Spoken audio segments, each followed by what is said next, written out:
বিসমিল্লাহি ওয়াসসালাতু ওয়াসসালামু আলা রাসূলিল্লাহ নাহমাদুহু ওয়া নুসাল্লি আলা রাসূলিহিল কারীম আম্মা বা'দ ফাউযু বিল্লাহি মিনাশ শাইতানির রাজীম বিসমিল্লাহির রহমানির রহিম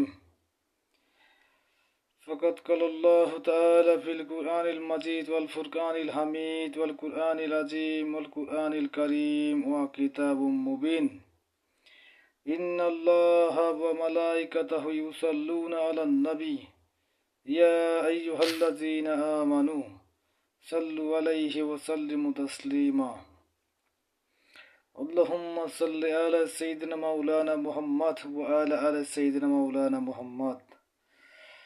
প্রিয় সত্যের সন্ধানী মুসলমান ভাই ও বোনেরা, আশা করি ভালো আছেন। আজ এই গভীর রজনীতে আপনাদের মাঝে একটা দুঃখজনক বিষয় শেয়ার করতে চাই। সেটা হচ্ছে আজ দিবাগত চতুর্থ রজনী রমজান। সারাদিন চলে গেল, গত রাত চলে গেছে। এই সময়টা ছিল জগৎ জননী খাতুনে তাহার পাক মা ফাতেমাতুজ জোহরা সালামুল্লাহ আলাইহা সাইয়্যিদাতুন নিসাইল জান্নাত, যিনি আল হাসান আল হুসাইন সাইয়্যিদা শাবাবি আহলিল জান্নাতের মাতা, জান্নাতের সম্রাজ্ঞী, যিনি জান্নাতের নারীদের নেত্রী হবেন, তার উফাত দিবস। তিনি এই দিনে শাহাদাত বরণ করেছেন। কুখ্যাত সাহাবী নামে পরিচিত যারা ইতিহাসে অনেক বিখ্যাত হয়ে আছেন, সবাই, অনেক লোক আছে যারা প্রত্যেকের মৃত্যুর ঘটনা জানে, যে অমুকে এইভাবে মারা গেছে, অমুকে এইভাবে মারা গেছে বা এইভাবে শহীদ হয়েছে। কিন্তু মা ফাতেমার বিষয়টা কোটিতে সংখ্যা, 1 কোটিতে লোকের ভিতরে সর্বোচ্চ 210, 20, 50 জন লোক জানে যে আসলে কি ঘটনা ঘটেছিল তার ইতিহাসে, কারা এই ঘটনাকে চাপাতে রেখেছিল। করুণ একটা বিষয় এই ঘটনা জড়িত রয়েছে। মা ফাতেমা, সে ছিল গর্ভবতী। সে গর্ভে থাকা অবস্থায়, সন্তান থাকা অবস্থায় আমাদের দিনের নবী হযরত মুহাম্মদ মুস্তাফা সাল্লাল্লাহু আলাইহি ওয়াসাল্লাম তার ব্যাপারে একটা ভবিষ্যৎবাণী করেছিলেন যে হাসান হুসাইন তোমার গর্ভে আগমন করেছেন, এর পরবর্তী দিনে আসতেছেন, তার নাম হবে মহসিন। তো তার এই ভবিষ্যৎবাণী ছিল রাসূলের। কিন্তু রাসূল চলে যাওয়ার পরই নবী বংশের উপরে চলে আসে অত্যাচার, অন্যায়। নবী বংশের সমস্ত ধন সম্পত্তি কেড়ে নেওয়া হয়। আমাদের রাসূল, যিনি আমাদের মা ফাতেমাতুজ জোহরা সালামুল্লাহ আলাইহা সাইয়্যিদাতুন নিসাইল জান্নাতে অনেক বিঘা খেজুর বাগান দান করেছিলেন। এটা আল্লাহ রাসূল বাগে ফেদাক নামে একটা বাগান ছিল আর কি। একটা বিনা যুদ্ধে এটা লাভ করেছিলেন ইহুদিদের কাছ থেকে। ইহুদিরা আমাদের রাসূলকে দান করে দিয়েছিলেন, কারণ তারা ধর্ম গ্রহণ করতে রাজি নন। তাই বলেছিল যে আপনি আপনার ধর্মে থাকেন, আমাদেরকে আমার ধর্ম পালন করতে দিন, বিনিময়ে আমরা আপনাকে বড় দাগের একটা সম্পদ দান করবো আর কি। তো এই বিষয়টা বিনা যুদ্ধেই রাসূলকে দান করা হয়েছিল। তাই এই বিষয়ে কোরআন আল্লাহ বলেছে যে ইয়া আইয়ুহার রাসূল আতিজাল কুরবা হাক্কাহু, হে রাসূল, আপনার কুরবা মানে আপনার নিকট আত্মীয় যে তাকে তার হক বুঝিয়ে দিন। এই কথার শানুজুল হিসাবে সবাই জানে যে মা ফাতেমাতুজ জোহরা সালামুল্লাহ আলাইহা সাইয়্যিদাতুন নিসাই আহলিল জান্নাত, তাকে রাসূল এটা দান করে দিয়েছিলেন। তো দান করার পরও এভাবেই মা ফাতেমার কাছে সংরক্ষিত অবস্থায় ছিল। এটা তাকে লিখিতভাবে দিয়ে দিয়েছিল। কিন্তু রাসূল চলে যাওয়ার পর যখন আবু বকর খেলাফতে বসেন, মানে জনগণের নির্বাচিত খলিফা, সে রাসূলের মনোনীত খলিফা নন।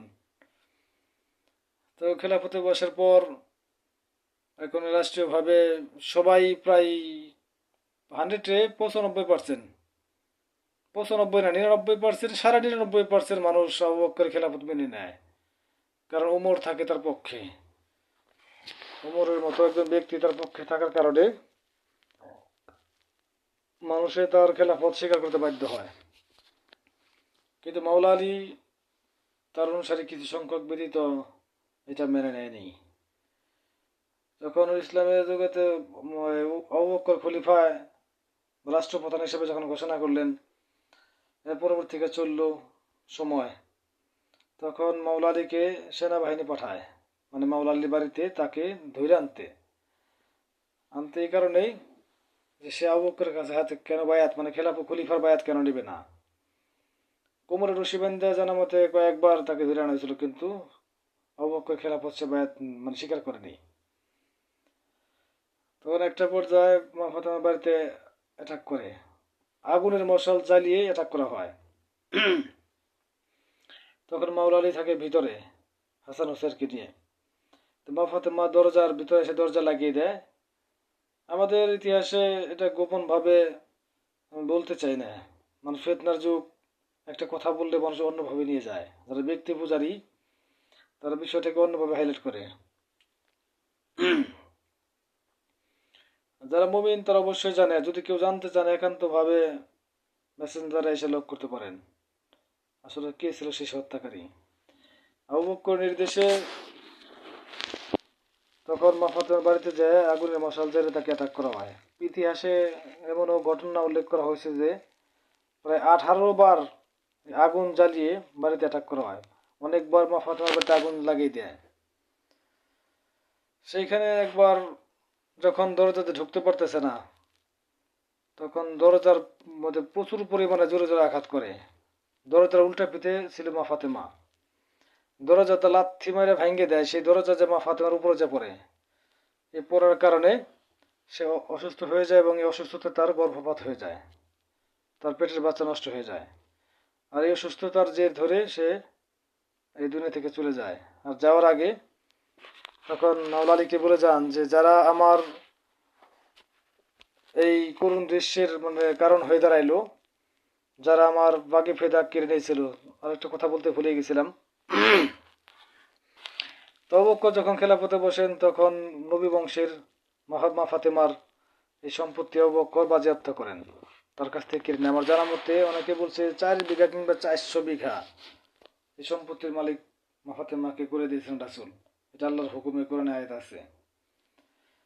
তখন আবু বকর কেড়ে নেয়। কেড়ে নেওয়ার মূল হাকিকতটা ছিল এমন, কারণ নবী বংশের কাছে যদি সম্পদ থাকে তাহলে তারা আবু বকরের বিরুদ্ধে, উমর বিরুদ্ধে যুদ্ধ করবো তারা, কারণ সম্পত্তি দিয়ে সেনা কিনতে পারবো, সেনাবাহিনী। তাই এমন ভাবে করেছিল জানিয়ে নবী বংশের কাছে কোনো সম্পদ না থাকে। মিথ্যে বানোয়াট কিস্তা শুনে রাসূলের নামে চালিয়ে দেওয়া কথা দিয়ে তারা সম্পত্তি কেড়ে নিয়েছিল আর কি। মা ফাতেমা এই সম্পত্তি চাওয়ার জন্য আলীকে পাঠাইছিল, ইবনে আব্বাসকেও পাঠাইছিল। মাওলা আলী গেছিল তার স্ত্রীর হক আদায়ের লিগে, আর আব্বাস গেছিল তার স্বাস্থ্য ভাইয়ের স্ত্রীর হক আদায়ের লিগে আর কি। তখন বিভিন্ন অজুহাতে আবু বকর বলছিল যে এটা যে আপনার হক, আপনি কিভাবে বলেন। মা ফাতেমার বলছিল আপনি যে সত্য বলতেছেন আমি তো সেটা বুঝতে পারতেছি না। মানে এর উল্টোটাই বোঝায় যে আপনি যে সত্য বলছেন সেটা আমি বুঝছি না, মানে আমি বুঝতেছি এটাই যে আপনি মিথ্যা বলতেছেন। এই ইতিহাসের প্রথম যে ব্যক্তি মা ফাতেমাকে মিথ্যাবাদী বলছে সে বলছে আবু বকর। আবু বকরের আগে মা ফাতেমাকে কোনো ব্যক্তি মিথ্যাবাদী বলার সাহসই পায় নাই। অথচ কোরআনের সূরা আহজাব 33 নম্বর সূরার 33 নম্বর আয়াতের শেষের অংশে আল্লাহ মা ফাতেমা, আলী, হাসান, হোসেন এবং রাসূল এদেরকে পবিত্রতার ঘোষণা দিয়েছেন যে ইন্নামা ইউরিদুল্লাহু লিইউযহিবা আনকুম রিজসা আহলাল বাইতি ওয়া ইউতাহহিরাকুম তাতহীরা। আল্লাহ বলছে যে হে নবী পরিবার, আল্লাহ তো শুধুমাত্র চান আপনাদের থেকে সমস্ত প্রকার নাপাকি এবং দুষ্কৃতি থেকে দূরে রাখতে এবং কি পবিত্র থেকে পবিত্রতম রাখতে। এটা আল্লাহর ইচ্ছে, এটা আল্লাহর চাওয়া। তো এখানে মিথ্যা দাবি করা থেকেও মা ফাতেমা পাক। যেখানে রাসূল বলছে যে মসজিদের নববীতে ঢোকার জন্য সমস্ত দরজা বন্ধ করে দাও আলীর দরজা ব্যতীত, কারণ স্ত্রী সহবাস করে কিংবা নাপাক অবস্থায় কে কখন মসজিদ নববীতে প্রবেশ করে তা বলার মতো নেই, কিন্তু শুধু আলীর দরজা বাদ দিয়ে খোলা সবটি বন্ধ করে দাও। রাসূলকে জিজ্ঞাসা করতে হতো এটা কারণ কি, সে বলছিল আলী কোনো সময় নাপাক হয় না, আলী সর্বাবস্থায় পাক, কারণ কোরআন আল্লাহ তাকে পবিত্রতা মানে ডিক্লারেশন দিছে। সেখানে মা ফাতেমা একজন, হাসান হোসেন একজন। আল্লাহ যেখানে তার সমস্ত প্রকার দুষ্কৃতি থেকে দূরে রাখছে, তাকে হেফাজতে রাখছে, আর সেইখানে আবু বকর প্রথমেই বলছে যে আপনি যে সত্য বলতেছেন আমি সেটা বুঝতে পারতেছি না, আপনি যে মিথ্যা বলতেছেন আমি এটাই বুঝতে পারতেছি। তো প্রথমে মিথ্যাবাদী বলে আখ্যায়িত করলো মা ফাতেমাকে আবু বকর। এভাবে 4 ঘন্টা আবু বকরের দরবারে দাঁড়িয়ে থাকে মা ফাতেমা তার হক আদায়ের লিগে। প্রথমত আবু বকর দরবারে গেছিল আরিয়ার হলো আব্বাস জানা মতে। সেখান থেকে বিভিন্ন ফতুয়া দিয়ে আবু আলীকে সেখান থেকে বিদায় দিয়ে দিছে, দেয় নাই, পরে মা ফাতেমা নিজে গেছিল। যাওয়ার পরে আবু বকর যখন তাকে মিথ্যাবাদী মানে আখ্যায়িত করলো, তখন তারপরও আবু বকর বিভিন্নভাবে দলিল দিতে চাইছে যে রাসূলগণ কোনো উত্তরাধিকারী বা ওয়ারিশ রেখে যায় না, রাসূলগণ যে সম্পত্তি রেখে যায় তা গনিমতের মাল বা সাদকা হিসেবে গণ্য হয়ে থাকে, তো বাইতুল মাল হিসেবে গণ্য হয়ে থাকে বলা হইতেছে। তখন মা ফাতেমা কোরআন থেকে দলিল দিছিল যে দাউদ আলাইহিস সালামের উত্তরাধিকারী হয় সুলাইমান আলাইহিস সালাম, এই যে নবীদের স্ত্রী এই উত্তরাধিকারী নবীগণ হয়ে থাকেন, তা আমি নবী কন্যা কেন হইতে পারবো না? কোরআন থেকে দলিল দেওয়ার পর অবাক করে এটা মানা নাই। শেষমেশ বলছিল সাক্ষীকে, প্রথমে মাওলা আলীকে বলছিল, বলে সে নিজেদের স্বামী, নিজেদের মধ্যে থেকে সাক্ষী গ্রহণযোগ্য নয়। পরে হাসান হোসেনকে বলছিল এটা তোমার সন্তান, এর সাক্ষী গ্রহণযোগ্য নয়। পরে বলছিল যে লিখিত কোনো বস্তু থাকলে দেখাও। পরে লিখিত কাগজও দেখাইছিল যে এই যে লিখে দিয়ে গেছে। আমার জানা মতে ইতিহাসে মনে আছে উমর টান দিয়ে কাগজ ছিঁড়ে ফেলাই দিছিল। সে বলছিল এখনো প্রমাণ দেখান। মা ফাতেমা মাথা নিচে করে দরবার থেকে বেরিয়ে গেছিল। 4 ঘন্টা দাঁড়া করে ডাকছিল মা ফাতেমারে। অথচ ইতিহাসে এমন আছে মা ফাতেমার মর্যাদা বলতে গিয়ে মা ফাতেমা যখন রাসূলের ঘরে প্রবেশ করতেন, রাসূল নিজে দাঁড়ায় গিয়ে মা ফাতেমাকে সম্মান জানাইতো, নিজের আসনে বসতে দিত। আবার মা ফাতেমার ঘরে যখন রাসূল যাইতেন, তখন মা ফাতেমা উঠে রাসূলকে সম্মান জানাইতো। এরা কি হাকিকতা ছিল এরাই ভালো জানে যে কে কি ছিল মর্যাদার অধিকারী।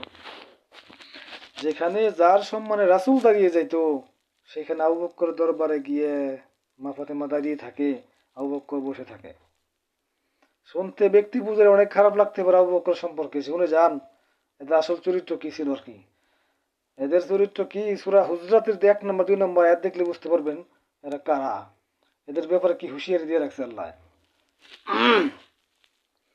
এখন হাউজে কাউসারের সম্পর্কে কিতাবুল হাউস, ওই আপনার বুখারী শরীফে উল্লেখ বর্ণনা করেছে, রাসূল বলেছে যে কিয়ামতের দিন আমি হাউজে কাউসারে তোমাদের নিজ থেকে আগেই উপস্থিত থাকুম, সেখানে যাদেরকে হাউজে কাউসারে পানি পান করতে দেবো তারা জান্নাতি। তখন রাসূল বলতেছে যে আমার সাহাবীদের মধ্যে থেকে একটা দল আমার সামনে হাজির হবেন, তাদেরকে আমি খুব ভালো করে চিনি এবং জানি, তারা আমার খুব নিকটের। তো তাদের সামনে আর আমার সামনে একটা দেয়াল তৈরি হয়ে যাবে, আল্লাহ দেয়াল তৈরি করে দিবে। আমি বলবো হে আল্লাহ এরা তো আমার সাহাবী। আল্লাহ বলবো যে আপনি কি জানেন না আপনি পরবর্তী এরা কি করেছে? আপনি যে দিয়ে যাও ইসলাম রেখে গেছেন, যে পথ দেখাইছেন, তারা উল্টে পায়ে ফিরে যায়, তার পূর্ব অবস্থায় ফিরে গেছিল, মানে কাফের হয়ে গেছিল আর কি।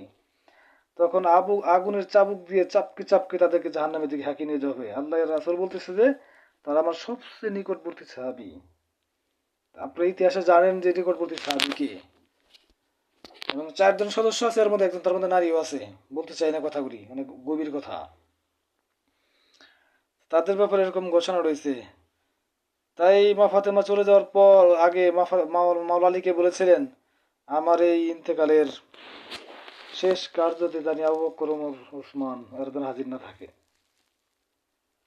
আম্মা জান আয়েশা নিজের পিতা সম্পর্কে হাদিস বর্ণনা করছে যে মা ফাতেমা আমার পিতা আবু বকরের প্রতি অসন্তুষ্ট ছিলেন যতক্ষণ পর্যন্ত মা ফাতেমা দুনিয়াতে ছিলেন। তো রাসূল বলছে যে ফাতেমা বিদা তুমি নেই, ফাতেমা আমার দেহের অংশ, যে ফাতেমাকে কষ্ট দেয় সে আমাকে কষ্ট দেয়। প্রত্যেক জুমায় মসজিদে নামাজের আগে যে খুতবা দেয়, এই খুতবার ভিতরেও মা ফাতেমাতুজ জাহরা সাইয়্যিদাতুন নিসাই আহলিল জান্নাহ এবং ফাতেমা বিদাতু মিন্নি, ফাতেমা আমার দেহের অংশ, জান্নাতের সম্রাজ্ঞী, এই খুতবা তারা পাঠ করে থাকে। অথচ জানে না কাকে কষ্ট দেওয়া হয়েছে। সেই মা ফাতেমার হত্যাকারী এই যে 3 জনের নাম বললাম তার মধ্যে একজন। যাই হোক, এই বেদনার মুহূর্তে মানুষকে সমবেদনা জানাচ্ছি। মুমিনদের অন্তরে এটা সবসময় বইতে থাকে এই ধারা। রাসূল বলছে, যেমন কারবালার ঘটনা, হুসাইনের শহীদের কথা বলা হয়েছে, যে হুসাইনের শহীদের যে আর্তনাদ, যে বেদনা, মুমিনদের অন্তরে এমন ভাবে জ্বালা যন্ত্রণা প্রবাহিত করেছে যে কিয়ামত পর্যন্ত এর উপশম হবে না কোনোদিন। এমনভাবে এই প্রেমের, এই দুঃখের, এই বেদনার উত্তাপ সৃষ্টি হয়েছে। সেখানে মা ফাতেমা তো জগৎ জননী, জান্নাতের সম্রাজ্ঞী যিনি, যাকে মা ফাতেমা তাকে মা বলে ডাকেছেন, এবং কি পুরা এই দুনিয়ার ইহকাল পরকালের উত্তরাধিকারী দান করা হয়েছে মা ফাতেমাকে, যাকে খাতুনে তাহার পাক, খাতুনে জান্নাত বলা হয়। খাতুনে জান্নাত কাকে বলা হয়ে থাকে? যিনি জান্নাতের সম্রাজ্ঞী। তিনি যেভাবে চাইবেন সেভাবে আল্লাহ ফয়সালা দিবেন। এই ভিডিওটা অন্য প্রসঙ্গে যাবে দেখে এই কথার মানে বললাম না। তার এই মর্মান্তিক দৃশ্য চলে গেল গত দিন এবং রাত। তো মানুষকে জানানোর উদ্দেশ্যে কথা বলা, মানুষকে এখানে শুনলে পাগল বলে। তোমাদের কাছে নতুন কিছু শুনতেছি, কথা একটাও নতুন নয়, সবই কথা পুরান, কিন্তু আপনারা শুনছেন মাত্র নতুন। যাই হোক, বলতে চাইছি অনেক কথাই, ভিডিও লম্বা হয়ে গেল আর কি। সাধারণ লোকের কাছে ঘুম থাকতে পারে, আমাদের চোখে এই দুশ্চিন্তায় ঘুম নেই। কারণ আমাদের ঘুম কেটে গেছে যখন আমরা জানতে পারি এই যে রমজান মাস আসতেছে, মানুষ অনেক কেনাকাটা করবে এবং আনন্দ করবে আর কি, কিন্তু নবী পরিবারের ভিতরে কোনো আনন্দ নেই। তাদের দুঃখ দুর্দশা বন্যা বয়ে থাকে সবসময়, শোকের মাতম বইতে থাকে। এই যে 19 রমজান আসতেছে, 19 রমজানে মাওলা আলীকে এই মস্তকের ভিতরে শেষদারাত অবস্থায় ধারালো বিষ মাখানো তরবারি দিয়ে তাকে আঘাত করা হয়। 3 দিন এই বিষের যন্ত্রণায় রক্তাক্ত অবস্থায় সে ছটফট করতে করতে শহীদ বরণ করেন। 21 রমজান চলে যান। 21 রমজান থেকে আর মাত্র 9 দিন পার হয়ে গেলে ঈদের দিন আসে। তখন মানুষের বিভিন্ন ভাবে হৈ হুল্লা করতে থাকে, আনন্দ পোশাক কিনতে থাকে, নতুন নতুন খাবার খেতে থাকে। তাই নবী কন্যা, নবী ঘরের কন্যা, মানে মাওলা আলীর যে কন্যা ছিল, সে কে? জৈনব আলাইসালাম এবং হুসেন আলাইসালামের বোন। তিনি দুঃখ করে বলছিল যে নির্বোধ, এই আহাম্মক, এই বন্ড মুসলিমের দল, যে নবী, যে আলী এই দিন প্রচারের জন্য এত কিছু করে গেল আর কি, সেই নবী পরিবারের ভিতরে শোকের মাতম বইতে থাকে। আর এই বন্ড মুসলিমরা কিভাবে তার আনন্দ করে? আপনার পরিবারে একজন যদি মারা যায়, আপনি তার পরের দিন যদি ভালো পোশাক আশাক করে আনন্দ ফুর্তি করেন, আপনাকে বলবে ভণ্ড। আপনি যতই মানে মুখে ভালোবাসা দেখাচ্ছেন পরিবারের নিকট, কিন্তু যদি শোক আপনার ভিতরে কাজ না করে, আনন্দ প্রকাশ পায়, তখন বুঝতে হবে আপনি 2 নম্বর। তো নবী নবী করছে, নবী থাকতে, আলী থাকতে আলী আলী করছে, কিন্তু চলে যাওয়ার পর থেকে তাদের ভিতরে আনন্দ আসে কি করে? তাই জনাব আলাইহিস সালাম বলছে যে নবী পরিবারের ভিতরে কান্নার মাতম বইতে থাকে আর মুসলমানরা আনন্দ করে। এরা কোন ধরনের মুসলমান? আমি যেদিন থেকে এই কথাটা জানতে পারছি, সেদিন থেকে আমার ঈদের আনন্দ চলে গেছে। আমি নিজের জন্য আর কিছুই কিনি না, ভালো একটা পোশাক পরি না, ভালো খাবার খাই না। আমাদের জয়নুল আবেদিন আলাইহিস সালাম এবং হুসাইন আলাইহিস সালামের পুত্র, যিনি কারবালার চাক্ষুষ সাক্ষী, যিনি দারিদ্রের দৃশ্য দেখেছেন, তিনি বলছেন যে কারবালায় আমি যা দেখেছি, যদি কোনো মানুষ তা দেখতো এই দৃশ্য, মানে নবী পরিবার ছাড়া বাইরে তো কেউ দেখেনি, কারণ যারা দেখছে তারা তো শহীদ হয়ে গেছে সবাই। যদি এই দৃশ্য দেখতো করুণ বেদনা, তাইলে হাসি, এই হাসি কি জিনিস তারা ভুলে যেত, কোনদিন হাসতে পারতো না আর।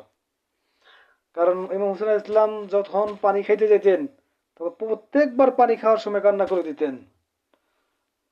মানুষ জানতে চাইলে জিজ্ঞেস করতো আপনি কেন কান্না করেন, সে বলছে আমি কাঁদবো না, এই পানির তৃষ্ণায় পিপাসর্ত অবস্থায় আমাদের নবী পরিবারের 3 দিন পর্যন্ত এই যে কষ্ট দিছে, তাই আমি এখনো পানি পান করতে গেলে সেই কারবালার দৃশ্য আমার পানির পিঠে ভাইসে ওঠে, পানি পান করতে পারি না। হুসেন আলাইহিস সালাম বলছে শাহাদাত বরণের আগে যে হে মুসলমান, তোমরা পানি পান করার আগে আমার কথা স্মরণ করবে। আমার কথা স্মরণ করলে পানি তোমাদের গলায় ঢুকতেও যেতে পারবে না, ভিতরে বাঁচতে চাইবে যে পানি তুমি এত তৃষ্ণা সহকারে পান করতে পারবে না। তারা এত ত্যাগ স্বীকার করছে দেখে মনে করো আমরা আজকে এত অবস্থায় দাঁড়িয়ে গিয়েছি আর কি। পানি পান করার সময় প্রত্যেক মুমিন তাদের বিষয়টা খেয়াল রাখে। এটা বলতে চাই না, অনেক আবেগ ভাব তৈরি হয়ে যাবে, নিজেকে ধরে রাখতে পারবো না। ভালো থাকবেন, আল্লাহ হাফেজ।